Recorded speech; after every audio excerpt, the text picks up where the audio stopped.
Bien, bonjour, rebonjour. C'est moi qui ai sur cette intervention. Il s'agit en fait de parler des technologies mobiles comme accélérateurs de productivité et accélérateurs d'opération.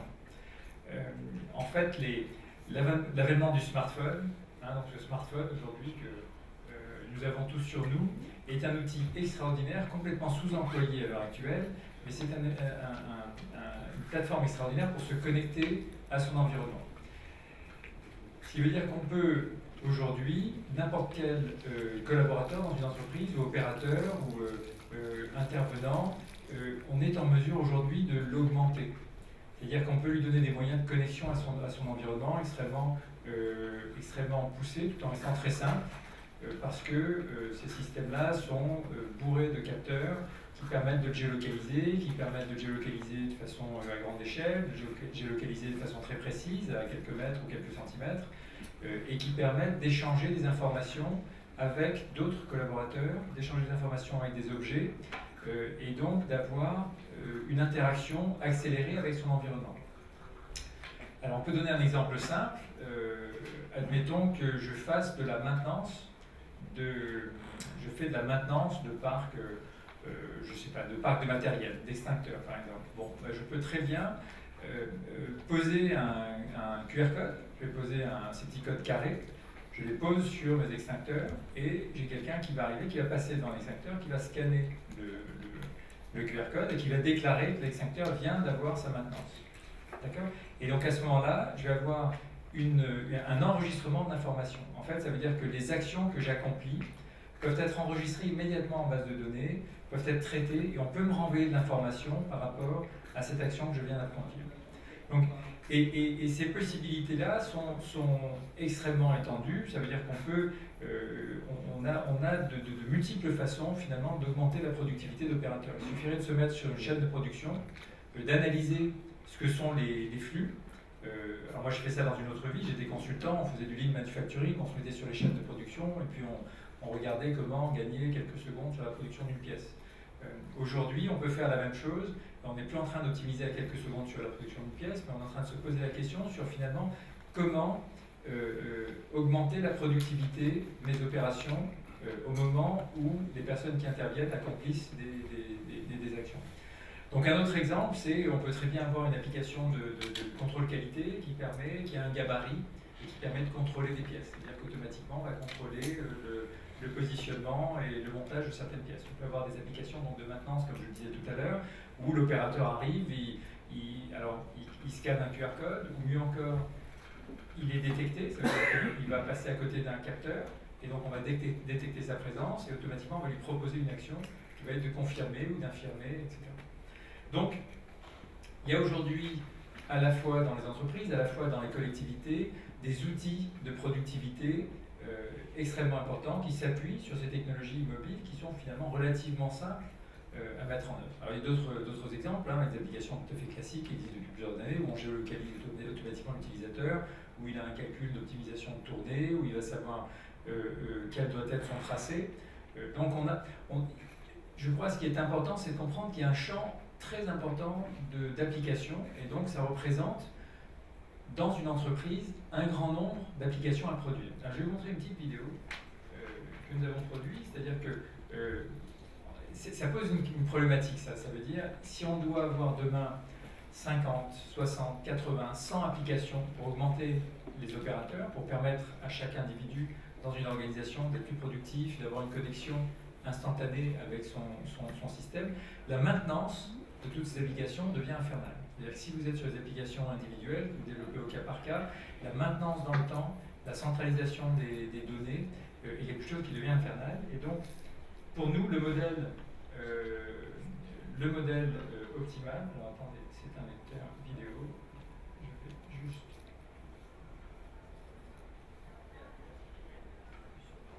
Il n'y a pas de son apparemment. On n'est pas branché en son ici. Il y a une petite icône son. Le son est coupé en bas, le son est coupé en bas. En bas à droite. Ah oui, je vois. Merci. Ok. Merci. Donc,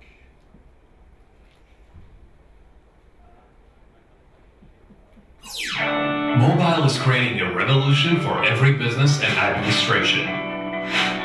Every organization can deliver significant improvements with the use of mobile and cloud applications, which pave the way for faster collaboration, more efficient processes, connected objects, and creating a new way of working. Multiple applications will soon improve maintenance, quality control, project management, security, client relationship management, real-time location apps, and many more. But this creates issues. Multiplication of projects, high costs, dispersion of data, high time to market, apps distribution, and maintenance complexity. So the solution is apps generators. With apps generators, create multiple projects for any purpose and avoid wasting time and money. It's a ready-to-use cloud solution working in 23 languages, enabling global rollout in record time. Apps Generators comes loaded with 15 modules, but it also lets you integrate your own modules and software. We support you in achieving your solutions. Once your modules are created, zero technical knowledge is needed to generate new applications. It's click and play. Practically, how does this work? Set up your apps generator. Select the modules you want to distribute. Integrate your own features. Invite users to your cloud where they can create apps, pick their modules, and be operational within just a few hours. Apps Generators enable significant R&D synergies group-wide and helps you drive the distribution throughout the organization. Get Apps Generators and ensure your success into next generation mobile. Ok, bon. Désolé pour le petit côté commercial, mais je crois que c'est intéressant de voir que y a tout cet éventail en fait, de besoins pose un énorme problème technique qui est pas tant de conception d'application elle-même, mais qui est plutôt savoir comment à terme une organisation peut gérer la production de plusieurs centaines ou plusieurs milliers d'applications sur le périmètre de son organisation. Donc ça c'est valable pour des entreprises privées, pour des services publics. Il y a cette problématique de gestion et d'administration d'applications multiples, ce qui demande, chaque fois qu'il y a une application, il y a 3 ou 4 développeurs derrière, et donc c'est une maintenance qui est quasiment insoutenable à terme quand on voit le nombre d'applications qui seront requises. Donc voilà, donc voilà, nous croyons beaucoup dans ce modèle. Notre activité, CikiWi, alors on vous accueille aujourd'hui, mais c'est vrai que notre activité, nous sommes une entreprise de l'innovation, nous travaillons sur cette technologie depuis 6 ans, nous distribuons cette technologie auprès de collectivités, d'entreprises. Et donc voilà, donc pour nous, cette voie technique est la voie par excellence pour vraiment poser les fondations de systèmes de systèmes robustes et capables de porter toutes les améliorations dont les organisations vont avoir besoin sur le plan opérationnel. Voilà, Monsieur Zambolski. Très bien. Est-ce que sur ce sujet de alors c'est un petit peu rapide, mais est-ce que sur ce sujet de l'efficacité des opérations avec les technologies mobiles, est-ce qu'il y a des questions?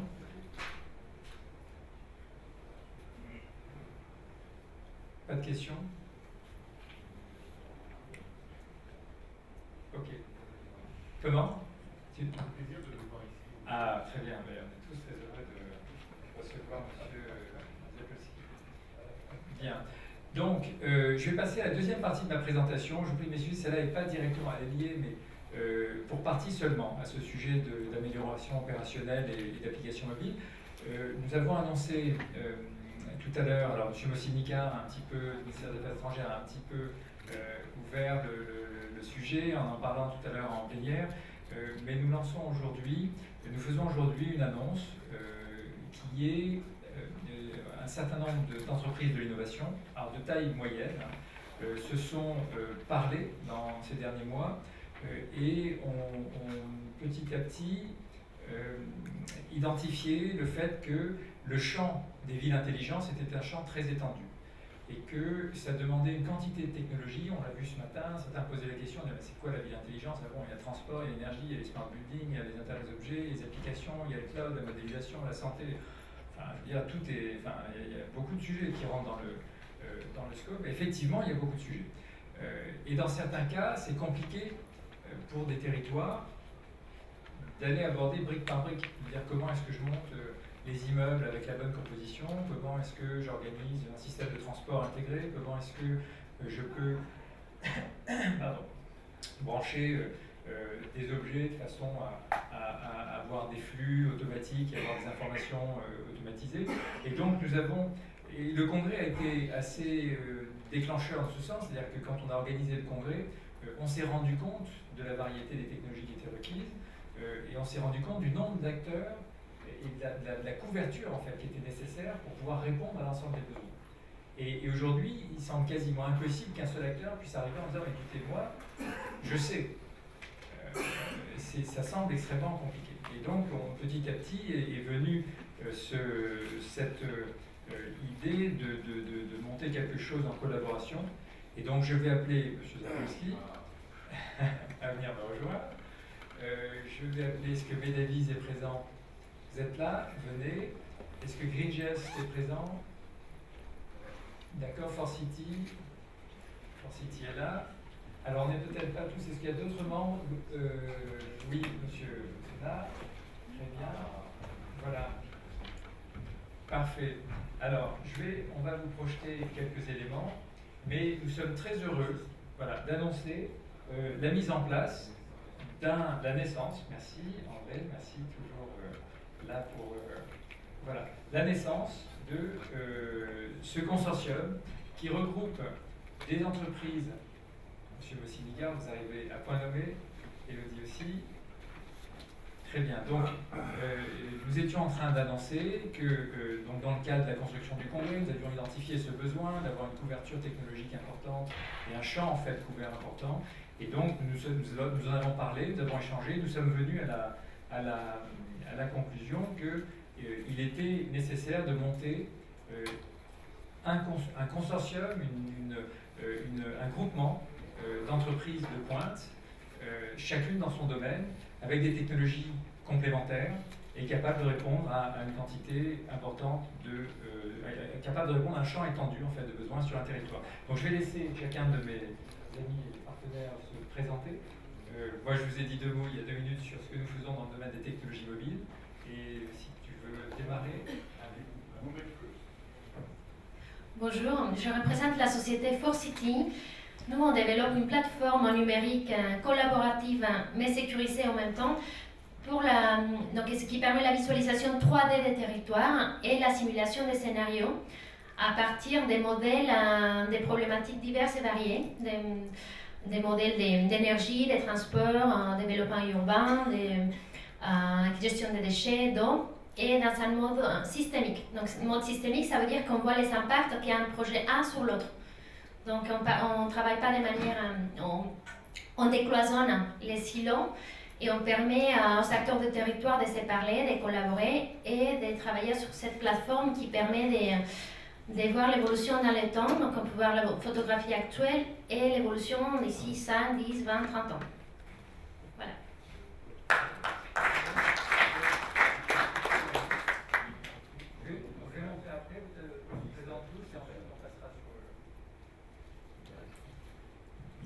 Donc Stéphanie Hervier, moi je représente la société Medavis.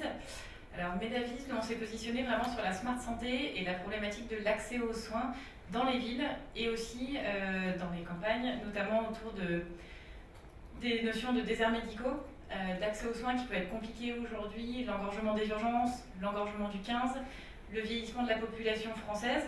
Donc ça me demande davantage d'accompagnement pour les seniors et également le vieillissement de la population médicale. Donc aujourd'hui, il y a un réel besoin d'avoir un accès à un médecin en temps réel, de n'importe où, et qui puisse répondre aux premières questions médicales qu'on a. Medavis, c'est ça, c'est du téléconseil médical et paramédical.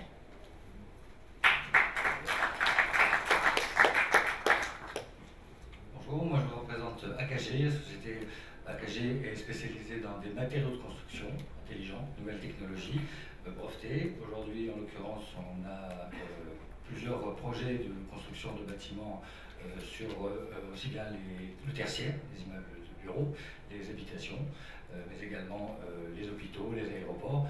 On parle de matériaux intelligents, donc ils ne sont pas connectés, ce sont des matériaux. Pas encore. Voilà, mais ils sont intelligents par le fait qu'ils sont justement déjà en émission de CO2 minimum, en performance énergétique maximum, et voilà, on est sur le stand également de S3C et sont prêts à répondre à toutes les questions par la suite.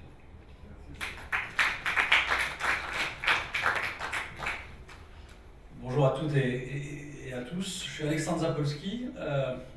Avant de présenter l'Inagora, peut-être laissez-moi dire juste un mot pour remercier Paul, à la fois de sa formidable initiative avec ce Smart Cities and Smart Countries Congress, S3C, qui est vraiment une très belle organisation et un événement dont on avait besoin en France. Donc vraiment, au nom de tous, Paul, je tenais à te remercier et te féliciter. Et puis, bien sûr, merci aussi pour ton initiative, puisque un consortium existe qu'à partir du moment où il y a un fédérateur et quelqu'un qui impulse à un moment donné une dynamique, et tu es cette personne, et vraiment, nous t'en sommes reconnaissants. Alors moi, je suis le fondateur et le PDG d'une entreprise qui s'appelle l'Inagora, qui est le spécialiste, j'allais dire français, européen, voire même mondial, du logiciel libre. On est un fabricant de logiciels libres. Les logiciels libres, c'est des logiciels que vous pouvez utiliser librement et gratuitement. Et donc, on a un certain nombre de logiciels dans notre gamme, et on équipe en particulier les États. Donc, on est l'un des grands fournisseurs de l'État français sur des solutions de messagerie, des solutions collaboratives, d'identité, de sécurité. Et puis, un de nos enjeux, naturellement, aujourd'hui, c'est de faire le tour de la planète et de parler du cas France, parce que ce qu'il faut savoir, c'est que la France, c'est aujourd'hui le premier pays en Europe en matière de e-gov, et le 4e mondial, et c'est pas pour une fois des Français qui le disent, hein, c'est pas du chauvinisme, c'est les Nations Unies en fait qui le disent dans leur enquête qui a lieu tous les 2 ans. Et donc la France ne cesse de gagner en fait des places, et aujourd'hui dans les grands pays, c'est le premier des grands pays, les 3 premiers étant des petits pays, dont par exemple Singapour, pour citer celui qui est le numéro 1 mondial dans le domaine du e-gov. Donc la France a un vrai savoir-faire dans ce domaine du e-gov, notamment de par son usage des logiciels open source et par la façon dont la France utilise, quand je dis la France, le gouvernement français, utilise l'open data. Et donc c'est cette force, ce qu'on appelle nous l'open e-gov, c'est quelque chose naturellement qu'on souhaite promouvoir partout dans la planète. Et dans le cadre du consortium, on sera ravis effectivement de travailler pour également travailler avec les territoires de toute taille, pas seulement en fait pour les gouvernements. Voilà, merci. Puis on est effectivement exposant également au S3C, donc n'hésitez pas à venir nous rencontrer. Je salue Augustin, notre jeune communicant qui nous a rejoint il y a peu, donc c'est son premier congrès. Bravo Augustin, absolument. Et il sera ravi en fait de vous accueillir. Merci.